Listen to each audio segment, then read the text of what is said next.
I have survived another 100 days in Minecraft Elden Lands, and in this episode I will be taking on the main storyline as well as doing my best to break the game. Last episode I was tasked with climbing this copper tower, and while I could have made this initial jump using my elytra, I decided to get a little creative. Damn, sometimes this game can be so beautiful. After climbing the tower, I had a chat with Telvin the spy who told me that I need to stop the piglin criminals who had been imprisoned in the nether taking over the world.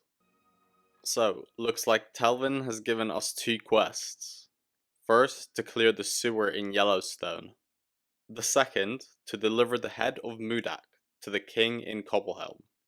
And apparently I can use these copper towers to travel around the map faster, by using these buttons to teleport me between towers. And with that, it was time to set off on my first quest to clear the sewer. But first, I had to grab my Bugatti to help me get around. Huh. Well, I don't think I'm getting through that. Holes in the ceiling, you say? Interesting. Perfect. And after getting inside, it was time to go and clear the dungeon.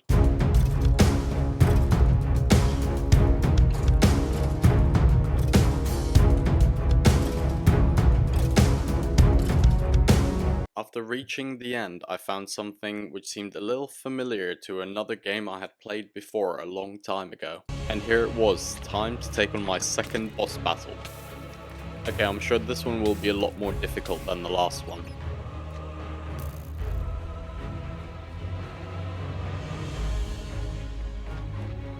Did the boss get stuck?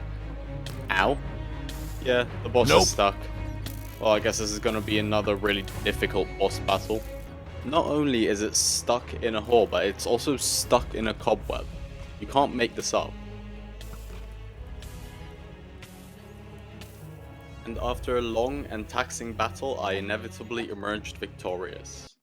Having cleared the sewer dungeon, it was time to pay the King of Cobblehelm a visit. 2,000 years later. I presented the king with the head of Mudak and was tasked with a new quest. I was sent to the city of Overran, but first, I decided to unlock the copper tower at Cobblehelm. After unlocking the tower, it was time to make my way to Overran. But before I could get to the city... Oh god damn it, I forgot there was another tower here. I don't think I have more parkour in me.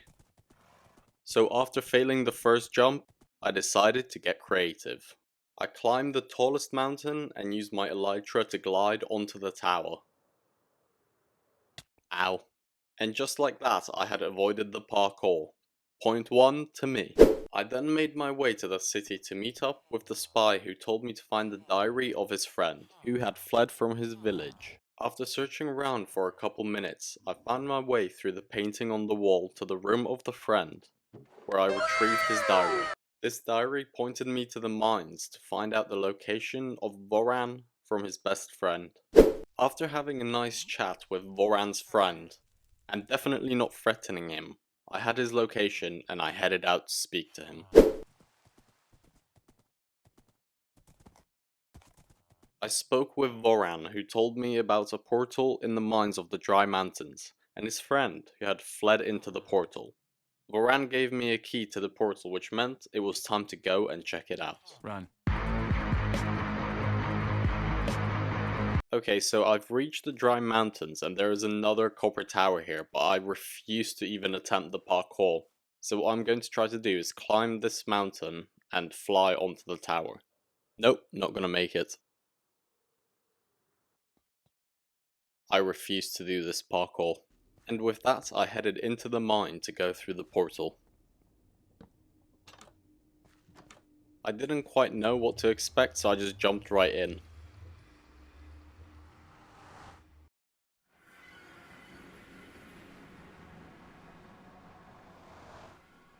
Why is everything on this map parkour?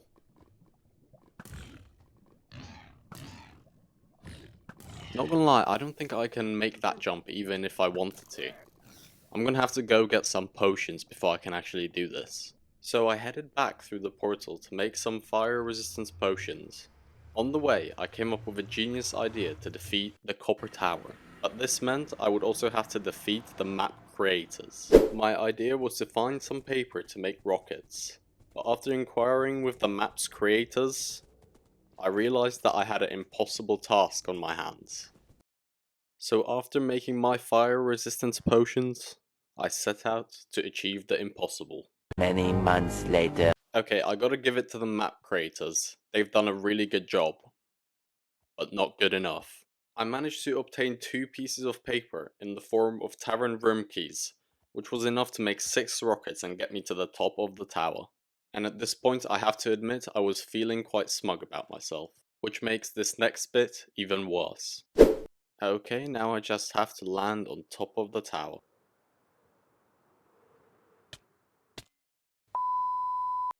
Okay, try number 2. I'm just gonna slam into the side of the tower this time. And just like that, I had prevailed over the map creators. And the towers are broken. Well, that wasn't worth it. And with that, it was once again time to make my way to the portal to find Voran's friend. Okay, I still don't think I can make this jump, but let's see. Oh, no. Good thing we made the fire resistance. That's fine, luckily I brought some jump boost.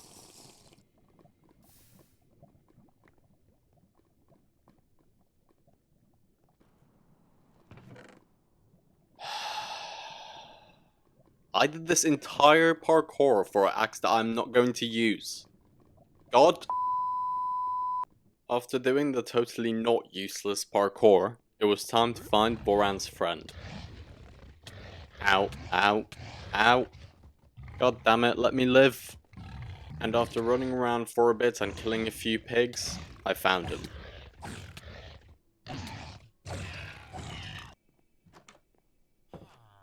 He told me that the piglins want to revive the ancient god of doom to subdue the Elden Lands, and gave me 3 compasses to 3 portals which I would have to enter to stop the piglins. Also, he made me buy fire charges to open the portals, the scammy After that, I was off, back through the portal to the Elden Lands. Why can I not jump up a single block? And just like that, I was out of the nether on my way to the first portal.